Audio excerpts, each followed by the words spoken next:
ಶ್ರೀಗುರುಭ್ಯೋ ನಮಃ. ಹರಿ ಓಂ. ಗುರುಬ್ರಹ್ಮ ಗುರುವಿಷ್ಣು ಗುರುದೇವೋ ಮಹೇಶ್ವರ, ಗುರು ಸಾಕ್ಷಾತ್ ಪರಬ್ರಹ್ಮ ತಸ್ಮೈ ಶ್ರೀ ಗುರುವೇ ನಮಃ. ಗುರುವೇ ಸರ್ವಲೋಕಾನಾಂ ವಿಷಯೇ ರೋಗಿಣಾಂ ನಿಧಯೇ ಸರ್ವವಿದ್ಯಾನಾಂ ಶ್ರೀ ದಕ್ಷಿಣಾಮೂರ್ತಯೇ ನಮೋ ನಮಃ. ಆತ್ಮೀಯ ವೀಕ್ಷಕರೇ, ಗರುಡ ಪಕ್ಷಿಯನ್ನು ನಾವು ಸ್ವರ್ಣ ಪಕ್ಷಿ ಅಂತ ಹೇಳಿ ಕರಿತೀವಿ. ಮಹಾವಿಷ್ಣುವಿನ ಒಂದು ವಾಹನ ಗರುಡ. ಈ ಗರುಡನಿಗೆ ಎಂತಹ ಒಂದು ಅದ್ಭುತವಾಗಿರ್ತಕ್ಕಂಥ ಒಂದು ಶಕ್ತಿ ಇದೆ ಅಂದರೆ, ಭೂತ ಭವಿಷ್ಯತ್ ವರ್ತಮಾನಗಳನ್ನ ತಿಳ್ಕೊಂಡಿರ್ತಕ್ಕಂಥ ಮಹಾರಾಜ ಒಬ್ಬ ಇದ್ದಾನೆ ಅಂದರೆ ಅವನು ಗರುಡ ಪಕ್ಷಿ. ಈ ಒಂದು ಗರುಡ ಪಕ್ಷಿ ಯಾವಾಗಲೂ ಕೂಡ ಅತೀ ಎತ್ತರದಲ್ಲಿ ಭೂಮಿಗೆ ಪ್ರದಕ್ಷಿಣೆ ಹಾಕ್ತಾ ಇರುತ್ತೆ. ಅಂದರೆ ಮಹಾವಿಷ್ಣುವು ಆ ಗರುಡ ಪಕ್ಷಿಯ ಮೇಲೆ ಕೂತ್ಕೊಂಡಿರ್ತಾನೆ ಅಂತಕ್ಕಂಥ ಒಂದು ಪುರಾಣ ಇತಿಹಾಸಗಳು ಕೂಡ ಇದೆ. ಸೊ ಅಂತಹ ಗರುಡ ಪಕ್ಷಿಯ ಒಂದು ವಿಶೇಷವಾಗಿರ್ತಕ್ಕಂಥ ಒಂದು ತಂತ್ರ, ಗರುಡ ಪಕ್ಷಿಯ ಒಂದು ವಿಶೇಷವಾಗಿರ್ತಕ್ಕಂಥ ಅನುಕೂಲ, ಗರುಡ ಶಾಸ್ತ್ರ, ಇದ್ರ ಬಗ್ಗೆ ಇವತ್ತು ನಾನು ನಿಮಗೆ ತಿಳಿಸ್ಕೊಡ್ತಾ ಇದ್ದೀನಿ. ಗರುಡ ಶಾಸ್ತ್ರ ಅತಿ ಅದ್ಭುತವಾಗಿರ್ತಕ್ಕಂಥ ಶಾಸ್ತ್ರ ಮತ್ತು ಸರಳವಾಗಿರ್ತಕ್ಕಂಥ ಶಾಸ್ತ್ರ. ಈ ಶಾಸ್ತ್ರ ಬಹಳ ಪುರಾತನವಾಗಿರ್ತಕ್ಕಂಥದ್ದು. ಸ್ವಯಂ ಮಹಾವಿಷ್ಣುವೇ ಈ ಒಂದು ಶಾಸ್ತ್ರದ ಬಗ್ಗೆ ನಾರದ ಮಹರ್ಷಿಗಳಿಗೆ ಹೇಳಿದ್ದಾರೆ. ಈ ಒಂದು ಶಾಸ್ತ್ರದಲ್ಲಿ ಒಂದು ನಿಯಮ ಏನಪ್ಪ ಅಂತ ಹೇಳಿದ್ರೆ, ಶುದ್ಧರಾಗಿ 48 ದಿನಗಳ ಕಾಲ ತಮ್ಮ ಎಡಗೈಗೆ ಭಸ್ಮ ಲೇಪನವನ್ನು ಮಾಡಿಕೊಂಡು ಆ ಒಂದು ಭಸ್ಮ ಲೇಪನವನ್ನು ನೋಡ್ತಾ 48 ದಿನಗಳ ಕಾಲ ಮಂತ್ರ ಜಪವನ್ನು ಮಾಡುವಂಥದ್ದು. ಮಂತ್ರ ಜಪವನ್ನು ಮಾಡಿ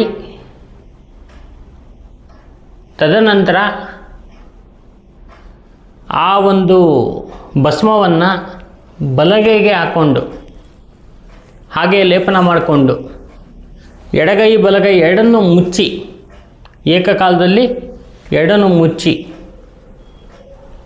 ಮಂತ್ರ ಜಪವನ್ನು ಮಾಡಿ ಅಕ್ಕಿ ಕಾಳು ಅಥವಾ ಅಕ್ಷತೆಯನ್ನು ಆ ಒಂದು ಕೈಗಳ ಮೇಲೆ ಹಾಕಿಕೊಂಡು ಒಂದು ಧೂಪವನ್ನು ತೋರಿಸ್ತಾ ಒಂದು ಕೆಂಪು ಸಿಂಧೂರ ಅಥವಾ ಕುಂಕುಮದಿಂದ ಗರುಡ ಪಕ್ಷಿಯ ಆಕೃತಿಯನ್ನು ಕೈಯ ಮೇಲೆ ಬರೆದುಕೊಂಡು, ಅಂದರೆ ನಾವು ಏನು ಭಸ್ಮಲೇಪನವನ್ನು ಮಾಡಿರ್ತೀವಿ ಆ ಭಸ್ಮಲೇಪನದ ಮೇಲೆ ಬರೆದು ಅಮಾವಾಸ್ಯೆ ಹುಣ್ಣಿಮೆ ಕಾಲದಲ್ಲಿ ಮನಸ್ಸಲ್ಲಿ 3 ಪ್ರಶ್ನೆಗಳನ್ನ ಇಟ್ಕೊಂಡು ತಮ್ಮ ಬಲಗೈಯನ್ನು ನೋಡಿದ್ರೆ ಅಲ್ಲಿ ಆ ಪ್ರಶ್ನೆಗೆ ಉತ್ತರ ಅಂತ ಹೇಳಿದ್ರೆ, ಏನು ನಾವು ಪ್ರಶ್ನೆ ಕೇಳಿರ್ತೀವಿ ಅದಕ್ಕೆ ಸರಿಯಾಗಿರ್ತಕ್ಕಂಥ ಉತ್ತರ ಗೋಚರಿಸುತ್ತೆ ಮತ್ತು ಗರುಡನ ಅನುಗ್ರಹವಾಗುತ್ತೆ. ಮತ್ತು ಆ ಗರುಡ ಜೀವನ ಪರ್ಯಂತ ನಮಗೆ ವಿಶೇಷವಾಗಿರ್ತಕ್ಕಂಥ ಒಂದು ಅನುಕೂಲ ಅಭಿವೃದ್ಧಿಯನ್ನು ಕೊಟ್ಟು ಕಾಪಾಡ್ತಾನೆ. ಅಂತಹ ಒಂದು ಅದ್ಭುತವಾಗಿರ್ತಕ್ಕಂಥ ಈ ಸ್ವರ್ಣ ಪಕ್ಷಿಯ ಒಂದು ಶಾಸ್ತ್ರ ತಂತ್ರವನ್ನು ಮಾಡಿದಾಗ ಅದೃಷ್ಟ ಅಂತಕ್ಕಂಥದ್ದು ಹಲವಾರು ಜನರಿಗೆ ಬಂದಿದೆ. ಈಗಲೂ ಕೂಡ ಇದು ಪ್ರಚಲಿತದಲ್ಲಿದೆ. ಎಷ್ಟೋ ಜನಕ್ಕೆ ಇದರ ಮೇಲೆ ನಂಬಿಕೆ ಇಲ್ಲದೆ ಇರೋದ್ರಿಂದ ಈ ಶಾಸ್ತ್ರವನ್ನು ಒಂದು ಯಾರಿಗೆ ಕಬ್ಬನ್ನು ಚೆನ್ನಾಗಿ ಅಗೆದು ತಿಂತಾರೆ ಅವರಿಗೆ ಅದರ ರಸದ ಒಂದು ಸ್ವಾದ ಹೆಂಗಿದೆ ಅಂತ ಗೊತ್ತಾಗುತ್ತೆ. ಸುಮ್ಮನೆ ಕಬ್ಬನ್ನು ನೋಡಿಬಿಟ್ಟು ಇದು ಕೋಲ್ ಥರ ಇದೆ, ನಾವು ತಿನ್ನೋಕ್ಕಾಗಲ್ಲ, ಅಗೆಯೋಕ್ಕಾಗಲ್ಲ ಅಂದಾಗ ಅದರ ಒಂದು ಸ್ವಾದ ನಮ್ಗೆ ಹೇಗೆ ಗೊತ್ತಾಗುತ್ತೆ? ಅದೇ ಥರ ಶಾಸ್ತ್ರಗಳನ್ನ ಯಾವಾಗಲೂ ಕೂಡ ಕಷ್ಟಪಟ್ಟು ಅದರಲ್ಲೇ ಏಕಾಗ್ರತೆಯಿಂದ ಮನಸ್ಸಿಟ್ಟು ನಾವು ಕಲ್ತಿದ್ದೇ ಆದರೆ ಈ ಒಂದು ಶಾಸ್ತ್ರ ಅಂತಕ್ಕಂಥದ್ದು ನಮ್ಗೆ ಒಲಿಯುತ್ತೆ. ಇದರಲ್ಲಿ ಇನ್ನೂ ಒಂದಷ್ಟು ನಿಗೂಢವಾಗಿರ್ತಕ್ಕಂಥ ವಿಚಾರಗಳಿದೆ. ಅದರ ಜೊತೆಗೆ ನಾವು ಇದನ್ನು ಕರೆಕ್ಟಾಗಿ ನಾವು ಅದನ್ನು ನೋಡಿಕೊಂಡು ಆ ಒಂದು ಮಂತ್ರವನ್ನು ಜಪ ಮಾಡ್ಕೊಂಡ್ಬಿಟ್ರೆ ಬಹಳ ಚೆನ್ನಾಗಿ ಅನುಕೂಲ ಆಗುತ್ತೆ. ಈ ಒಂದು ಗರುಡ ಶಾಸ್ತ್ರಕ್ಕೆ ನಮಗೆ ತುಂಬ ಮುಖ್ಯವಾಗಿ ನಮಗೆ ಬೇಕಾಗಿರ್ತಕ್ಕಂಥದ್ದು ವಿಶೇಷವಾಗಿರ್ತಕ್ಕಂಥ ವನಮಾಲ ಅಂತ ಸಿಗುತ್ತೆ. ಆ ವನಮಾಲವನ್ನು ತಂದು ವನಮಾಲೆಯನ್ನು ನಾವು ಕುತ್ತಿಗೆಗೆ ಮತ್ತು ಕೈಗೆ ಅದನ್ನು ಧರಿಸ್ಕೊಂಡು ಈ ಒಂದು ಶಾಸ್ತ್ರವನ್ನು ಮಾಡುವಂಥದ್ದು. ಮತ್ತು ಬಿಳಿಗಂಧ ಅಥವಾ ಗಂಧ ಇದು ಅತಿ ನಮಗೆ ಅವಶ್ಯಕವಾಗಿರುತ್ತೆ ಈ ಶಾಸ್ತ್ರಕ್ಕೆ. ಮತ್ತು ಶುದ್ಧವಾಗಿರ್ತಕ್ಕಂಥ ಯಾವುದೇ ಥರದ ಕೆಮಿಕಲ್ ಸೇರಿಸದೇ ಇರತಕ್ಕಂಥ ಒಂದು ಭಸ್ಮ.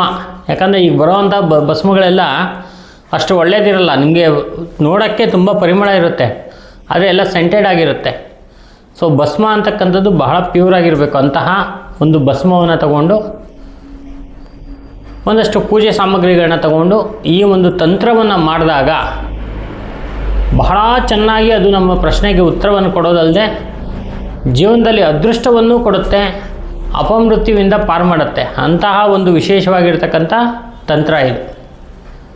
ಇಂತಹ ಒಂದು ತಂತ್ರದ ಬಗ್ಗೆ ನಿಮ್ಗೆ ಆಸಕ್ತಿ ಇದ್ದರೆ ಕರೆ ಮಾಡಿ, ಬನ್ನಿ, ಈ ಒಂದು ತಂತ್ರವನ್ನು ತಿಳ್ಕೊಳ್ಳಿ, ನೀವು ಕೂಡ ಇದನ್ನು ಉಪಯೋಗ ಮಾಡಿಕೊಳ್ಳಿ. ನಮಸ್ಕಾರ. ಲೈಕ್ ಮಾಡಿ, ಶೇರ್ ಮಾಡಿ ಮತ್ತು ಸಬ್ಸ್ಕ್ರೈಬ್ ಮಾಡಿ ಕನ್ನಡ ಆಸ್ಟ್ರೋ ಮೀಡಿಯಾ.